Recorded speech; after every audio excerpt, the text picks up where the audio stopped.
Hi, everyone. I'm Leah Hines, Executive Director of the Charleston Conference, and I'd like to welcome you all to today's webinar. This is part 3 in our series of artificial intelligence in scholarly research. Today's topic is AI in the academic publishing ecosystem. I'm really excited for all of you to join us today. Just a few brief housekeeping notes before we get started. The session is being recorded and a link to the video will be sent within a couple of days to everyone who's registered for the session. We'll be saving all questions for our panelists until the end, and in just a moment I'll go over how to submit those questions. And we'd like to remind you to please complete a very brief attendee evaluation after the session is over. So when the webinar ends, you'll be redirected to a page with the survey on it. Today's session, we are using the Zoom platform, and when you connected, it asks you a couple of different ways to set up your audio using your computer speakers, and the computer settings is going to give you the best quality audio. But if you're having some problems with bandwidth or connectivity, it might be easier for you to dial back in using your phone.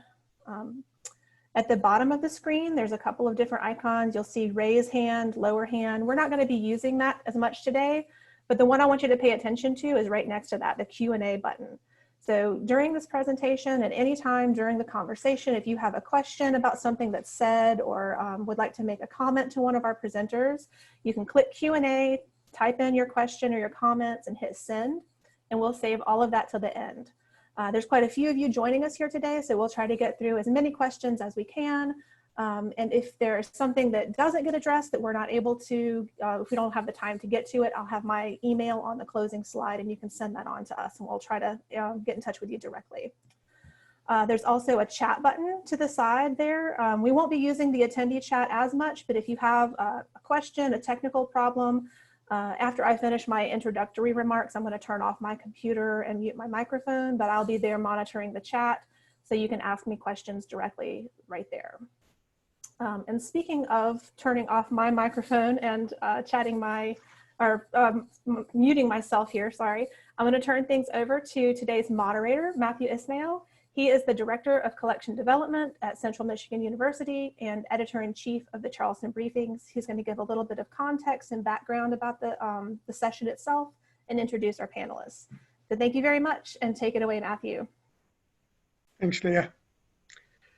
Yes, we have sponsored this podcast, or pardon me, this webcast to talk up to Ruth and James. Ruth is editing, along with me, a Charleston briefing on the topic of artificial intelligence in scholarly research. And I just wanted to say that the Charleston briefings is a series of brief open access books on the topic of innovation in the world of libraries and scholarly communication. They are published from pretty much the same audience as the audience for the Charleston Conference: librarians, publishers, entrepreneurs in information technology, vendors. And we focus on topics that are timely for everybody in the information world. So let me just switch over now to introduce James, who is writing a chapter for our briefing.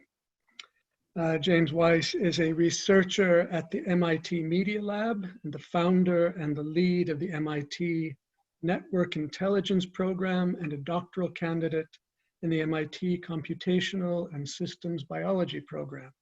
James' research focuses on the application of artificial intelligence and network science to maximizing human efficiency, especially with respect to catalyzing innovation and entrepreneurship. James has published peer-reviewed research in the fields ranging from computational biology and machine learning to technology transfer and hackathon design. And his most recent work includes developing large-scale AI-based methods to predict and then allocate resources across the most impactful areas of scientific research and development. James is a graduate of MIT's Computer Science and Artificial Intelligence Laboratory, where he received his SM for designing machine learning algorithms to engineer next generation biocatalytics, and of Brown University's Computer Science Department, where he graduated with highest Latin and department honors in computational biology and computer science. So thank you for joining us, and thank you to Ruth and James. Take it away. Lovely. Well, thank you very much, Leah and Matthew, for the introductions. I'm delighted to be here today with James for the final webinar of this three-part series, which precedes the publication of the Charleston briefing. Many thanks to James and Amy for contributing a chapter to the briefing that we hope to publish this November. So James, before we delve into what you wrote about in your chapter, could you tell us a little bit about your scholarly background and how you came to be interested in scholarly publishing? Sure, yeah, absolutely. And thanks everyone for joining as well. I'm excited for this conversation. It was a very nice introduction, Matthew, so thank you for that. On top of that, I think there's not so much I can add, but my background actually academically is in kind of computer science and machine learning. After focusing in these areas, I actually went to Wall Street for a while, where I was taking kind of quantitative approaches to trading equity derivatives and mortgage bonds.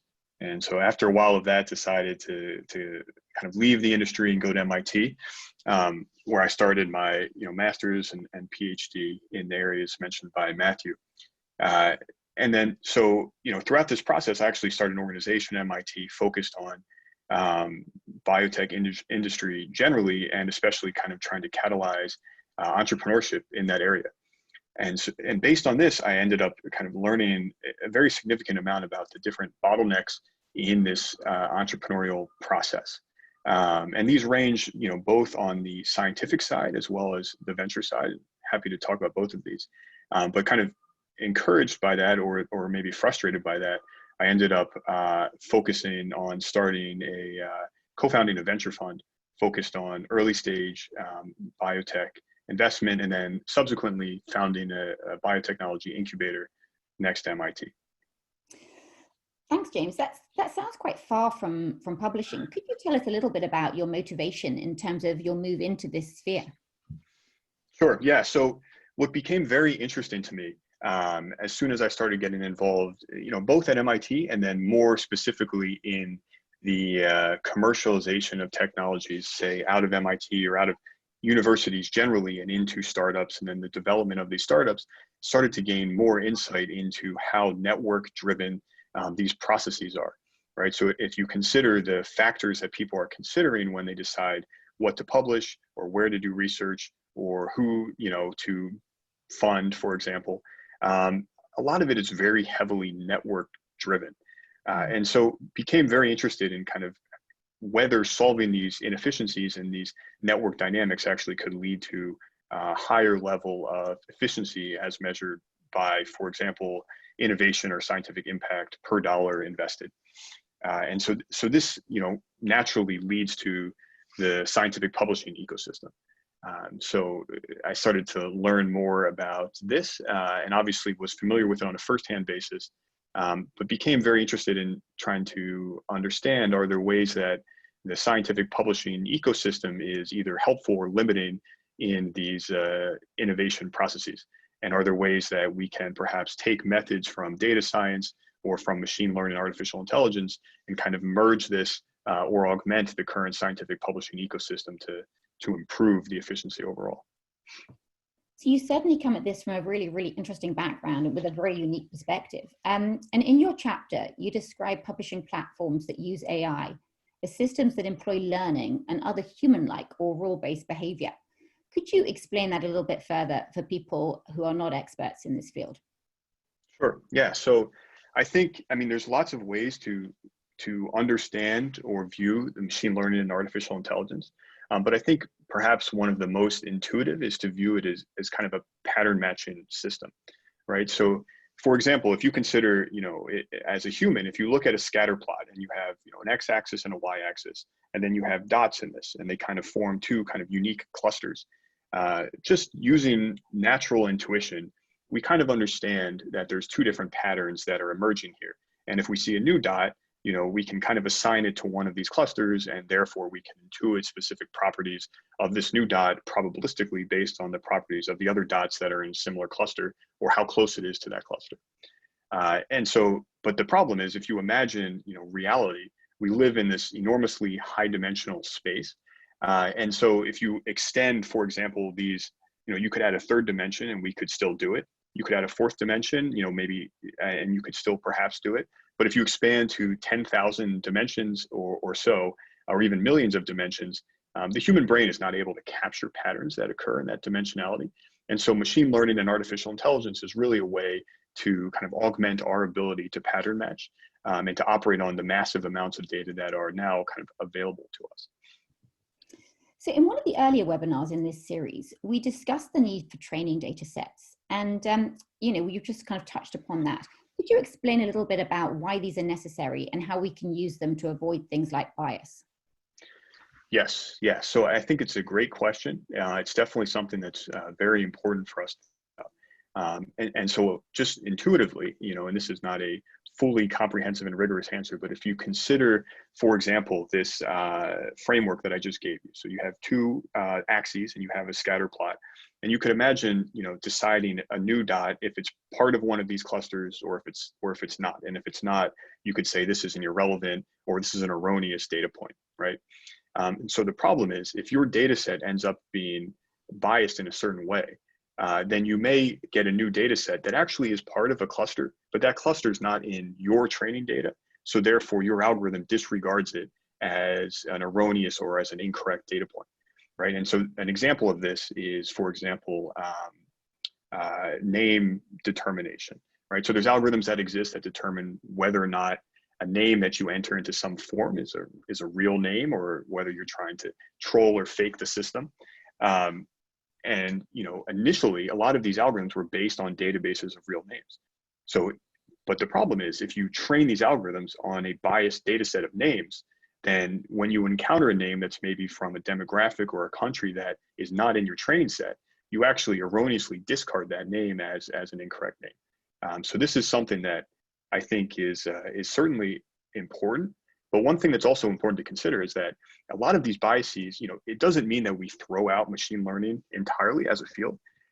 It just means that we have to be very, very thoughtful and careful when we consider what we're training these algorithms on, right? Because they're just learning from what we give them. So if we give them biased information, we get biased results. Thank you. I mean, it's very good to hear that there are ways in which you can counteract some of the potential pitfalls that people might have fallen into early on. So moving on to your chapter, so you discussed two general topics in the chapter for the briefing. First of all, about how AI can help readers and researchers, and also how it can then help publishers. So let's start here with publishers. You mentioned the fact that the academic reward system hinders innovation in scholarly publishing. Could you expand a little bit on what you mean by that? Sure, yeah. So when I say it hinders innovation, I think what I mean is that potentially it keeps us from reaching the level of innovation that we could have. Obviously the academic system is very successful in certain kinds of innovation and has been, enormously productive over the past couple of decades. But what I'm really thinking about is, are there ways that we can further improve the system by learning from past failures to actually, develop a system that is more efficient and leads to more scientific impact in the future. And so one of the ways you can think about this is the current incentive structure for researchers. So, ostensibly speaking, if you're a professor, you probably want to get promoted, get tenure, continue kind of progressing down the academic ladder. And similarly, if you're a researcher at a research organization or at a for-profit, company. But the way that we measure impact actually then ends up being quite important, because these promotion decisions or the ways in which others interpret your own research, because very few people have the level of expertise to actually read scientific articles fully. And if they do, it's only in a narrow area, right? So we have, by necessity, this process of using proxies to determine how influential or how important people's research is. And so the problem becomes when these things that we're using to determine the importance of people's research actually aren't perfectly correlated with what is innovation, right? And so this occurs, I think, in all over in many different network structures. But if you think about the academic publishing system, for example, there's a strong incentive to publish in the top journals. There's a strong incentive to get as many citations as possible. There's a strong incentive to increase your H-index, right? And all of these are important. I think they're important metrics, but by necessity of the fact that they're so low dimensional, they miss out on an enormous amount of interesting work. And so there's plenty of work out there that is very important, but isn't highly cited or doesn't come from someone with a high H-index.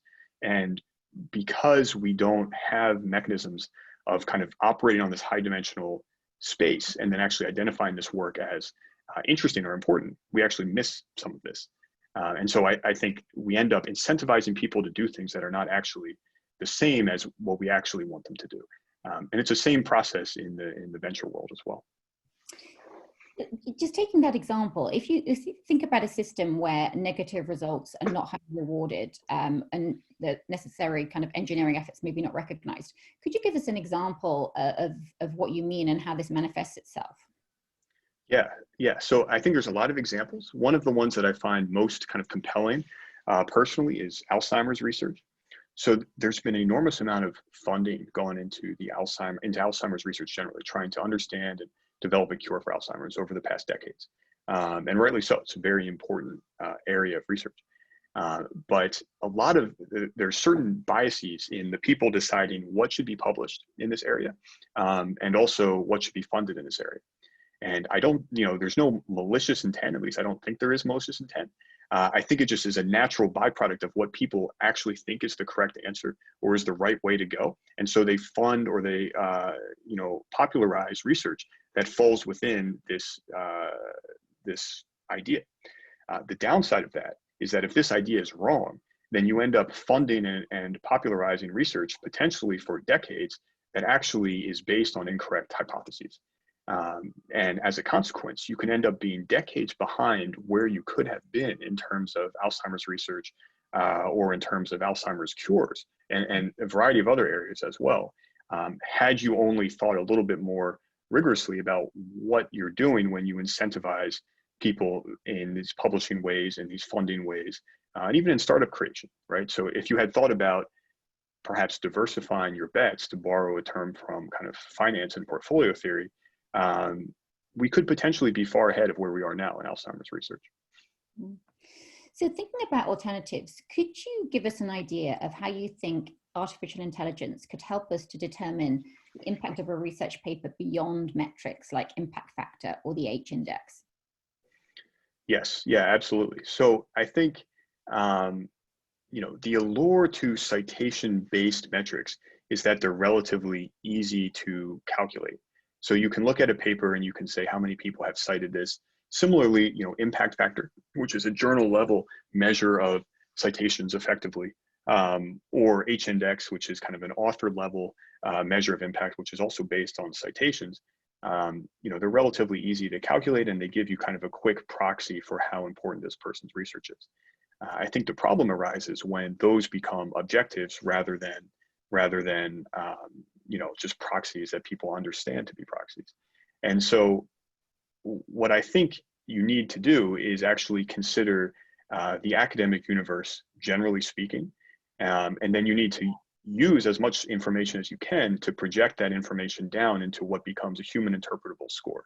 And so the goal there is to really collect all the information that exists about a specific innovation or paper, and with the assistance or the augmentation of data-driven methods, produce signal that is human interpretable, and then can be used by humans. So we actually have a paper hopefully coming out in a good journal in the next couple months on this paper on this area, and we do just this. So we treat the scientific community as this very complex multi-type network, and we view how the scientific community changes over time. And then by using machine learning methods, we identify kind of patterns that are related to different kinds of impact. And then we can use these models that we've trained to actually determine whether we think new work is likely to be highly impactful or is not. And obviously this is, it's a little bit frightening in the sense that, it seems like we're trying to move beyond journals and things like this, but it's really not that. It's trying to produce tools that help us as humans operate in the very complex and nuanced area that is science. And I think that's an excellent example of how this kind of technology that can deal with these what can be seemingly overwhelming amounts of data is actually really, really helpful. And also, James, your paper sounds super interesting. So I hope that you're going to send me and Leah a link, and then we'll be able to distribute it to everyone on this call in due course. But now looking at a different type of algorithm, could you discuss how Google PageRank works? And could you give us a non-technical idea of exactly what it does? Yes, yeah. So PageRank is a great example of a step away from citations and a step towards more kind of nuanced ways of measuring impact. And so for those who aren't familiar with PageRank, it was kind of pioneered by the folks who founded Google. And the essence was they wanted a way to rank the importance of individual websites, which they would then display to you if you searched for something related to those websites.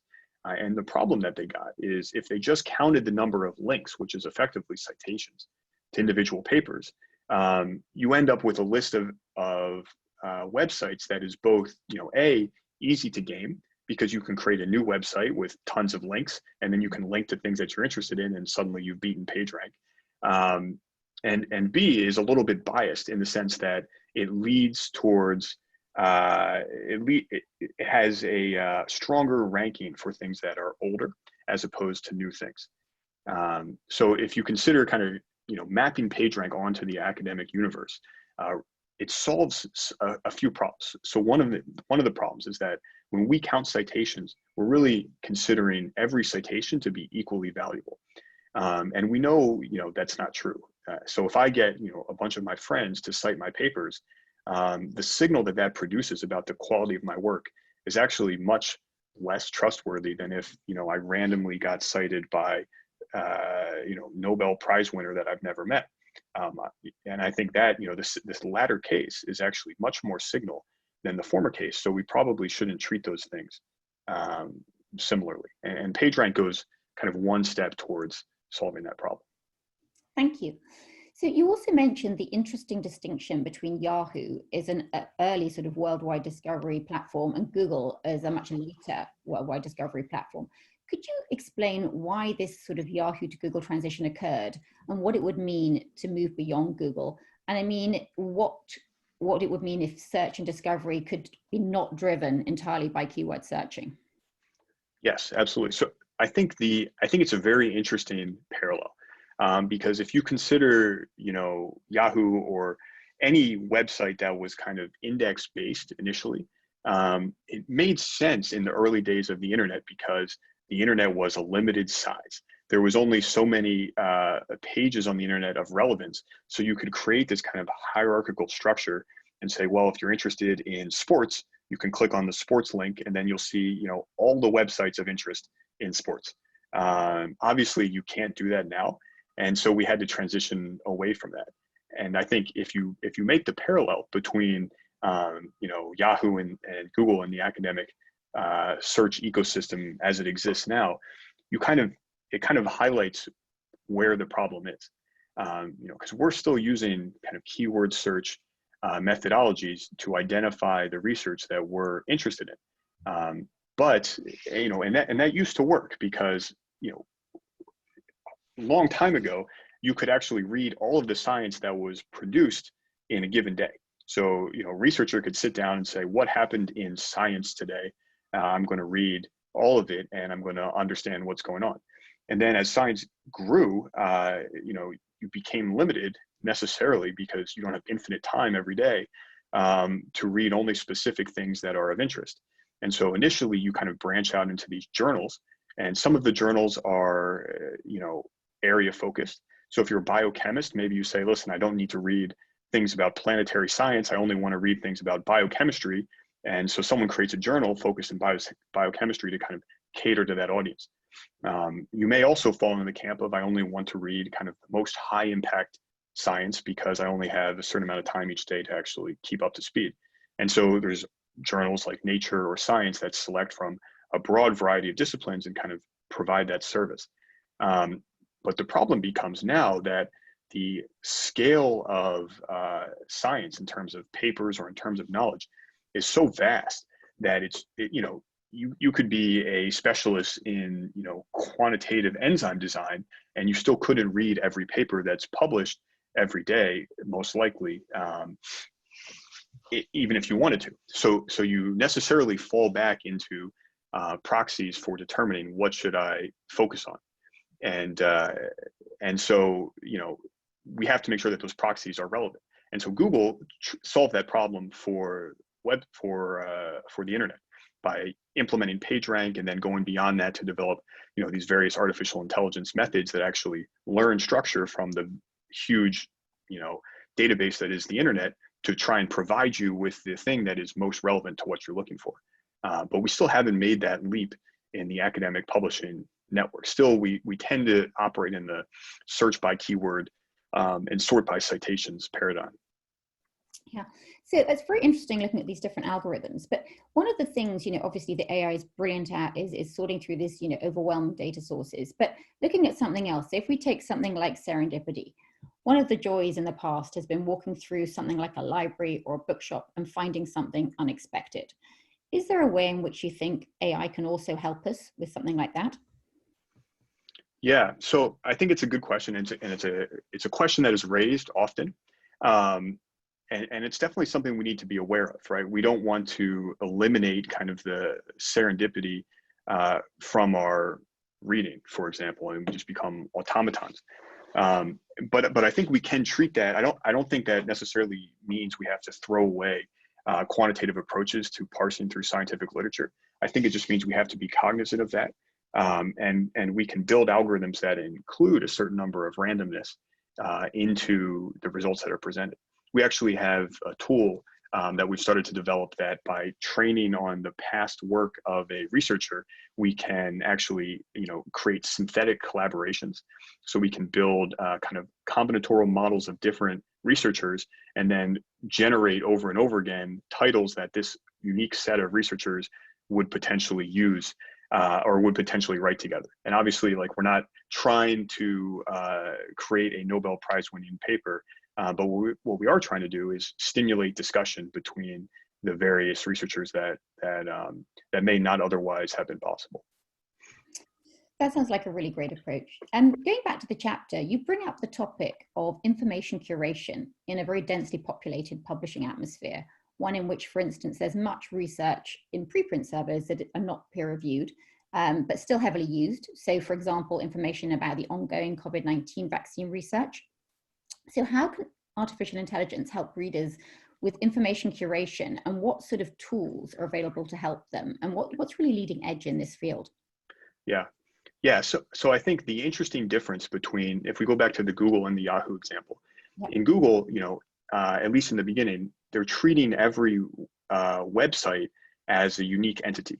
And the problem in the academic universe is that we don't just have papers as websites, for example. We have many different data types. So we have papers, we have patents, we have grants, now we have Twitter tweets, we have blogs. There's all kinds of signal that's produced in the academic universe that actually is relevant and that we should be using to extract signal from, right?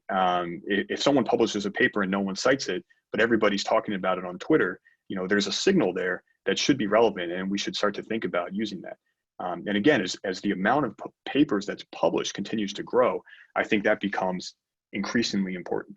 And so one of the ways to kind of have a quick win, I think, in this area is by starting to link between these different data sources. So linking between articles and tweets, and linking between patents and companies that are commercializing these patents. And once we do that, we actually start to gain, we gain much more signal from data that's already existing. And so that's something that we're working on. And then you can build artificial intelligence models that actually learn from this linked data and can actually learn patterns that are related to work that tends to be highly impactful. And then we can use this to suggest things that are potentially of relevance. And you could potentially go a step further and start to try and personalize these results based on learned behavior. And you may not want to take that too far, because then you fall into other concerns. But that's definitely something you could imagine.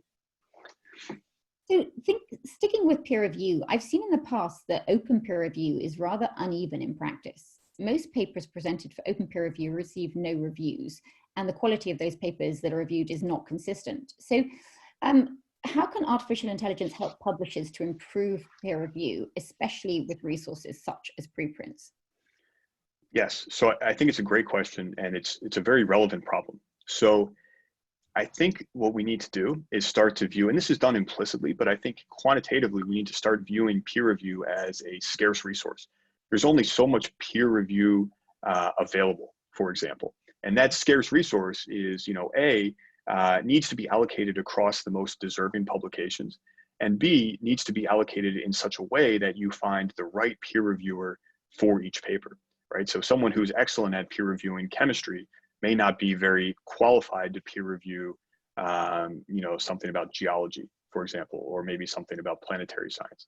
Yeah. So, and I think AI can be useful, or machine learning generally, learning patterns from data can be useful in, again, identifying the work that we think is likely to be highly impactful. And then you can flag that work and say, even though this only has 5 citations, it has, 1 million retweets. So we should have somebody look at this. Or in archive or bioarchive, as you mentioned, these preprint servers, there's a lot of very, very high quality research that gets uploaded to these preprint servers. And there's a lot of signal that's generated based on who tweets about them, who downloads them, how many times they're viewed, right? And so all of this information could very, relatively easily be collected and used as a mechanism through which we think about allocating peer review resources to individual papers. And then I think on top of that, you can actually start to, imagine training on peer reviewers' data and trying to find the right match between peer reviewers and new articles. And I think, editors do this right now, and they generally do a very good job, but they're only human. They have limited bandwidth. They can't know every reviewer that exists, for example. So I think we could gain a lot by through the application of these methods. That's a great example. Thank you. So lastly, in your chapter, you mentioned the issue of reproducibility in science. This is an issue that concerns a lot of people. How do you think AI can help make reproducibility more consistent? Yeah, so the reproducibility problem in science is definitely something of concern. And I think there are methods in which, again, we can build tools that support humans in the identification of irreproducible work. For example, we could think about, and these already exist in the schools, for example, identifying statistically, potential sources of plagiarism based on based on word choices, for example, things like that. And then we can also think about using image processing algorithms to measure similarity between pictures or figures to see if we can determine figure reuse. And then we could also imagine training on databases of retracted papers to try and identify patterns that maybe are more high dimensional or more nuanced than are immediately available or interpretable to a human eye, but that an algorithm is capable of flagging, for example. And so if we see a paper that exhibits a lot of the patterns that papers that end up being retracted exhibit, then maybe that's a sign that we should allocate a little bit more human time to reviewing the results or the findings. Thank you. So I'd love to spend a couple of minutes on knowledge graphs. I know that you're doing some really, really interesting research at the moment as part of the MIT Media Lab about knowledge graphs.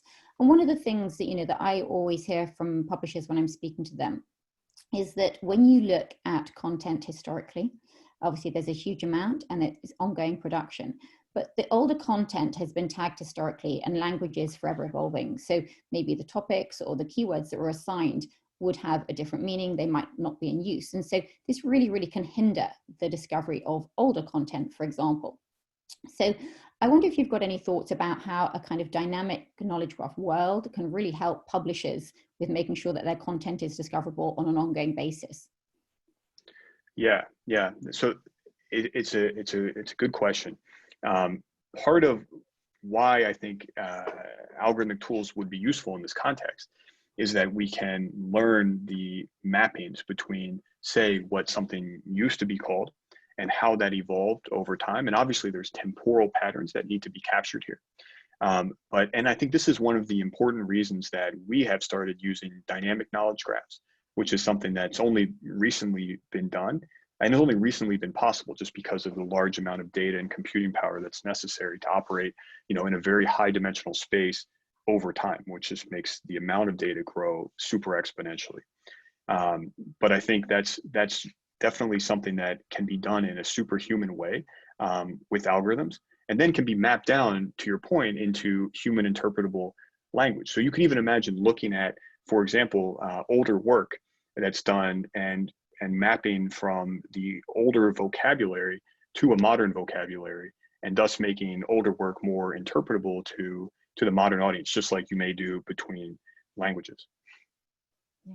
No, I think it's a really interesting subject. And I think for me, there's kind of two real angles to it. I think, first of all, any word can be ambiguous and can have multiple meanings. So if I say to you, Apollo, am I talking about the private equity fund? You've had a career in finance. Yeah, am I talking about landing on the moon? Am I talking about a spaceship?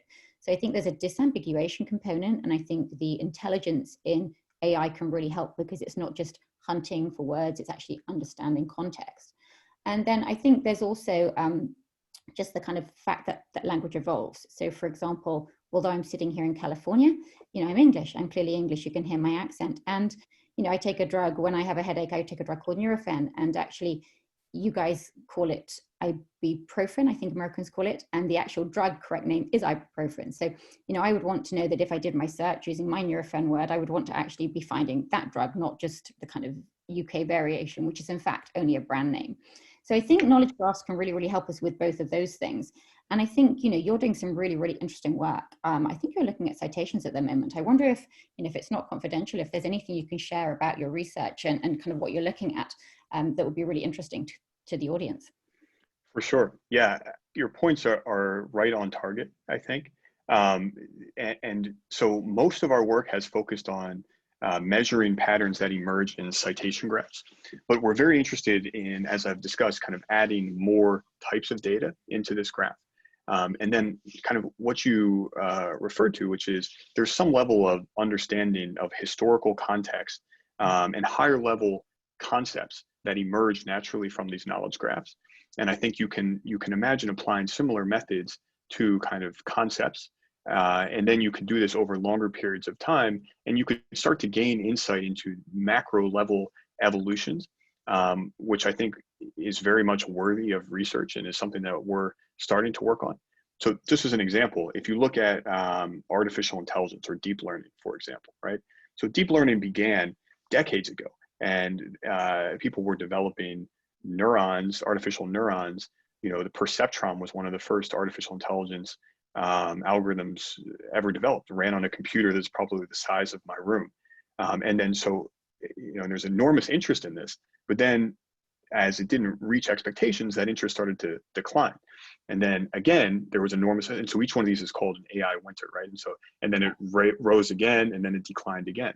And so, you could say history is doomed to repeat itself. So this pattern has emerged, multiple times over many, many different technologies.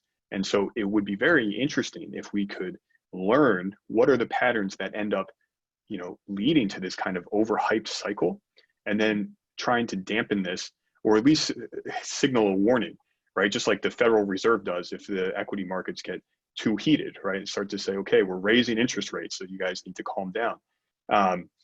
And I think we could imagine doing a similar thing. And I think the potential benefit of that is actually quite significant, because that interest doesn't just extend to researchers who end up devoting, their time to specific areas, but it also extends to financing. It extends to corporate investment, right? And every time one of these cycles occurs, we end up having this almost, scientific bubble, if you will, which is a misallocation. It's a malallocation of resources. And so if we could understand the processes or the dynamics that lead to these, maybe we could, really enter a phase where we're able to think about what we're supporting, and then not only what we're supporting, but what could be enabled by what we're researching, and what could be enabled by that, and then actually optimize our resources so that we're thoughtfully maximizing the probability that we get to some desired outcome, whether that's a therapeutic or whether that's a new material within some predetermined time period, 20 years or so. Fantastic, thank you. So we've got some really interesting questions that have been submitted in the Q&A. So I'll pick out the ones that I think we can relate back to. So there's one here that says the MIT Technology Review published an article on the truth about China's cash for publication policy. And the question is, can AI be trained to identify fake publications and fake research, as was published in a series of Chinese journals a few years ago? I don't know, James, if this is something you guys have had a chance to look into, and we could talk a little bit about it now. Yeah, so I haven't read that article, but I can guess kind of the idea that it's alluding to. And this is something that's prevalent, I think, in academic publishing generally. There's also things like citation cartels, where there's groups of publishers or other entities that will use citations to kind of inflate the H-index or the citation scores of papers that they want to inflate. And I think all of this is actually a really good validation of why citations and citation-based metrics are not an efficient way of thinking about what we want to work on, right? Because just like we talked about in the PageRank algorithm, these articles are analogous to someone creating a website that then creating a bunch of other websites that link to that website, right? And the content could be negligible or it could be, false. But just by nature of having that many citations, we consider it to be of high interest. And so, in the web paradigm, we've moved beyond that and we've started to consider, what is the importance or what is the value of this citing article? And let's weight each citation in accordance with how trustworthy we think it is or how impactful it is. And if we just took that first step in the academic publication ecosystem, which is, not necessarily easy to implement, but theoretically at least is easy to conceive, I think a lot of these problems would fall away, because while it's easy to game individual citations, it's much harder to game, getting citations from highly impactful papers or people. And by the time that you've gone through all the trouble of trying to game, Nobel Prize winners or highly influential scientists to cite your work, it's probably more work than just doing impactful research yourself. So that starts to fall away. And we've got another question here on a sort of similar angle. It says, if we're looking for truly innovative research, how can artificial intelligence help us to identify it when it can't be trained on the data? So I think this is really an interesting angle. And, I'll tell you a little bit how we've looked at this, and I'd love to hear how you guys have looked at it. So I think from our perspective, when you go back to some of the early AI, and we talked early on about pattern matching, and that's obviously one angle about, this vast amount of data and how AI can really help. But I think in terms of where I see AI now, it's not just about, hunting for keywords, like NLP in 1970. It's all about understanding the context of what's being read, creating these enormous multidimensional knowledge graph environments. And you can indeed use that then to predict. So I know that, one of the key things that we've focused on is things like not having to feed keywords, but actually being able to understand meaning in the kind of form of concepts and recreating this neural network model.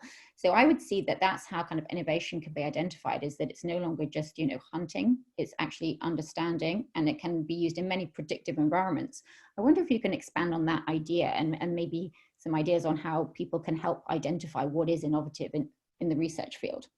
Yeah, it's a very interesting question. I think very relevant. So there's kind of two angles that I would think about this. So one is, can we build algorithms that are able, by reviewing new data or by reading, a new research article, whether or not that article is likely to be highly impactful?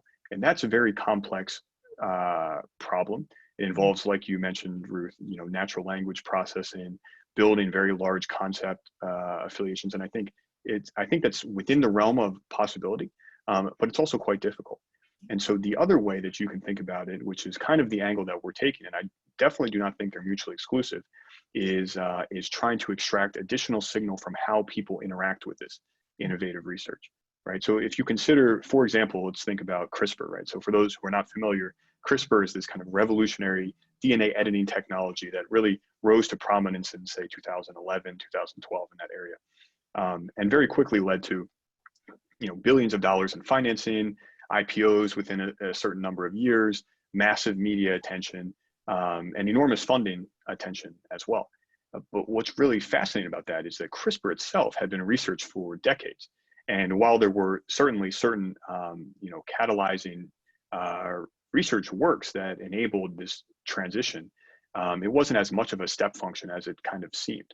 So if you look at, in 2007, there was a paper published in Science that was cited quite well, kind of outlined, it was a really interesting paper, and outlined a lot of the underlying mechanisms of the CRISPR process. And in the microbiology field, so if you apply, for example, some of our algorithms to the microbiology field in general, we can actually learn that this paper is likely to be highly impactful because of who interacts with it and how expert they are in this specific area and how they kind of use it in their own future work. So we're not actually understanding that, CRISPR itself is what it is and how it works and everything, but we are saying, look at who's interacting with this. These are the top people in this area. Clearly, this is something of quite significant interest. And this is, you don't have to be a microbiologist once you have algorithms like this. And so I think that becomes a really interesting way to think about identifying important research early. But also to this point, I think, and not to belabor the point, but I think you do have to have some signal of what's innovative, right? You can't, if someone publishes in isolation, in a monastery, like a new theorem, and people don't interact with it at all, it becomes very hard for machine learning algorithms to actually identify whether or not that's likely to be impactful. So maybe we can get to that point, but I think we're not there yet. Thank you. Another very interesting question. So we've got this one. Will artificial intelligence compose, conduct, and report on original research?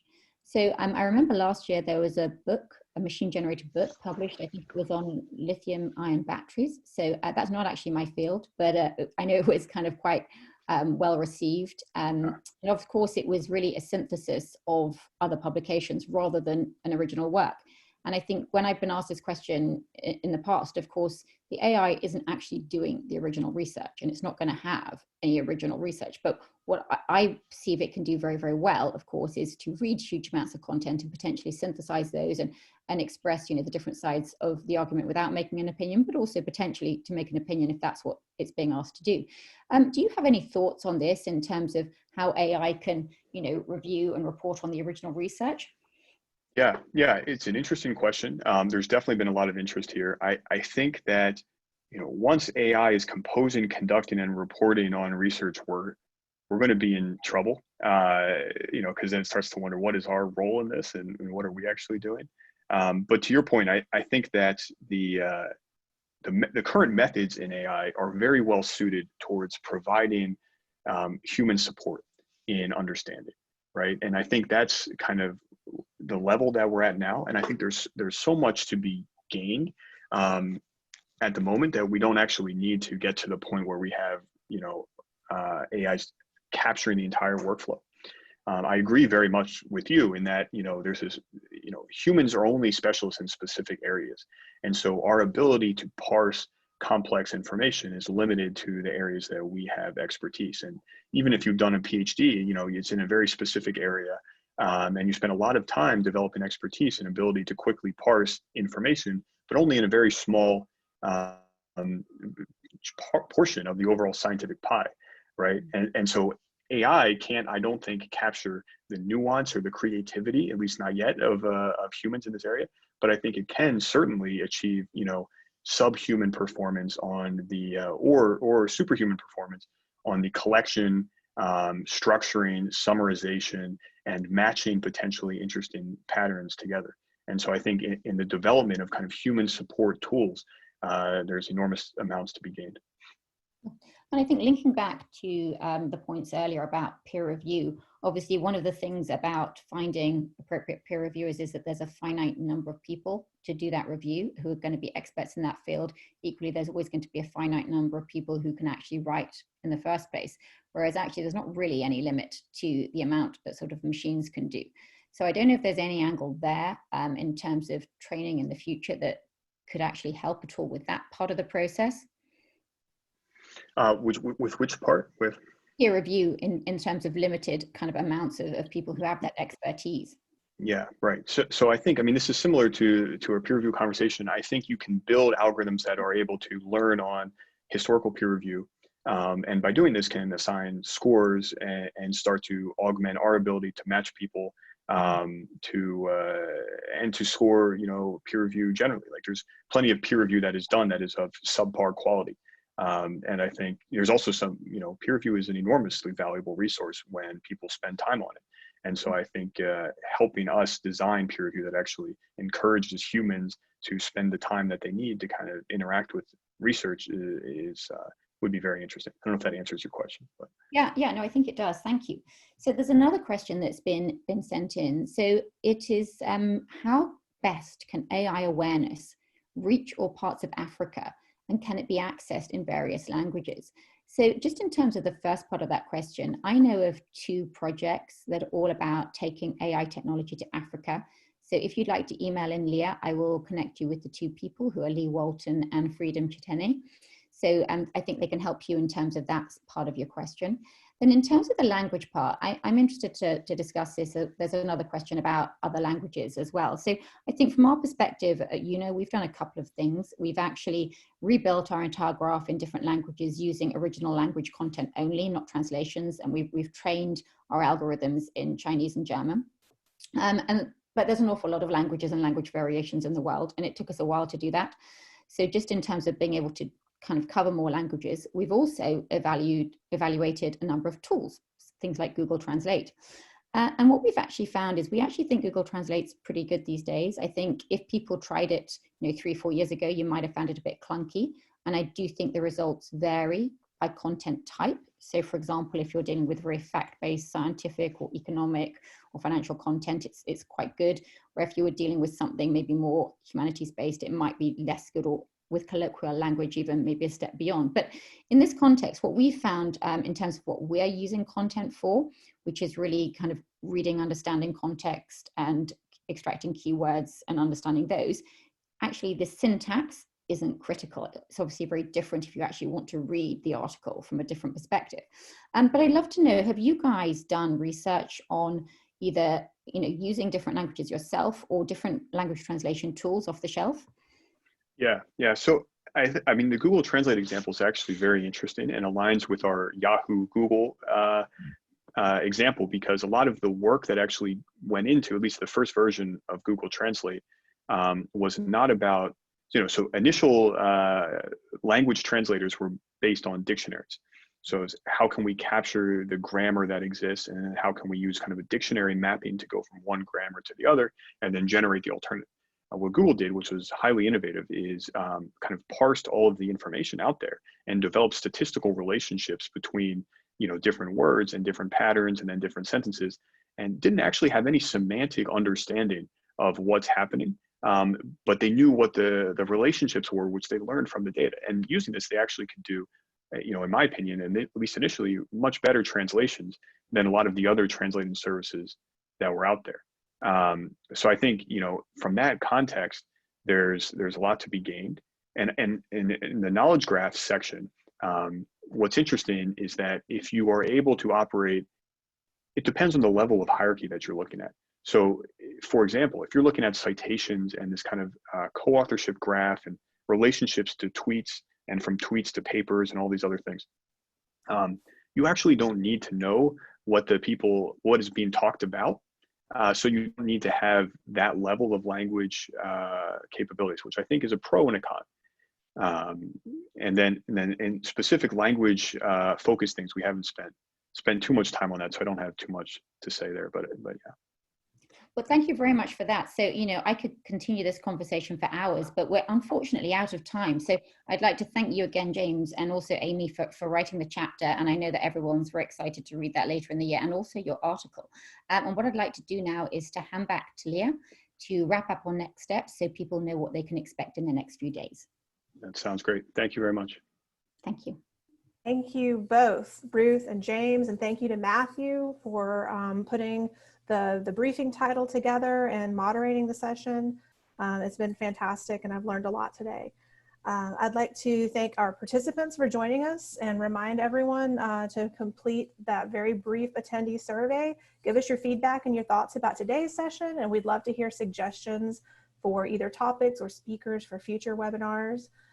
Again, if you have questions or comments that we weren't able to address or just something that you thought of afterwards, you can shoot me an email. It's leah@charlestonlibraryconference.com. I look forward to hearing from all of you and hope you can join us again next time. Thank you very much, everyone. Have a great day. Bye. Thank you.